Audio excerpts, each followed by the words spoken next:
نحمدہ و نصلی علی رسولہ الکریم۔ ایک سوال اسلام آباد سے ہمارے پاس ہے کہ کیا توتلے شخص کے پیچھے نماز ہو جائے گی یا نہیں؟ توتلا شخص یعنی کوئی حافظ قرآن ہے وہ توتلا ہے، حقلا ہے، یعنی وہ اچھے طریقے سے قرات پر قادر ہی نہیں ہے، اتنا یعنی توتلا پن ہے اس کی زبان میں، حقلا ہے کہ وہ قرات کو اچھے طریقے سے ادا نہیں کر سکتا، مطلب صحیح قرات پر قادر ہی نہیں ہے، تو اس کے پیچھے نماز نہیں ہوگی، اس کو امام بنانا بھی جائز نہیں ہے۔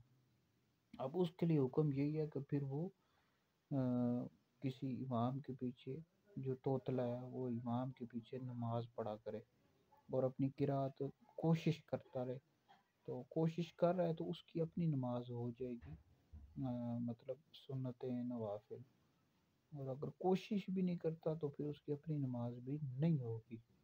بہرحال ایسے شخص کو امام بنانا جائز نہیں ہے۔ وہ اس طرح جو حقلا ہوتا ہے، جو حرف مکرر عطا کرتا ہے، ایک ہی لفظ کی تکرار کرتا ہے، اس کے لیے بھی یہی حکم ہے کہ بس جو اچھے طریقے سے امام قرات کر رہا ہے، صحیح قرات کرے، اس کے پیچھے نماز ادا کرے۔ تو باقی جو امام ہے جس کو لقوہ ہو گیا وہ بھی صحیح قرات پر قادر نہیں ہے، تو اس کے پیچھے بھی نماز نہیں ہوگی۔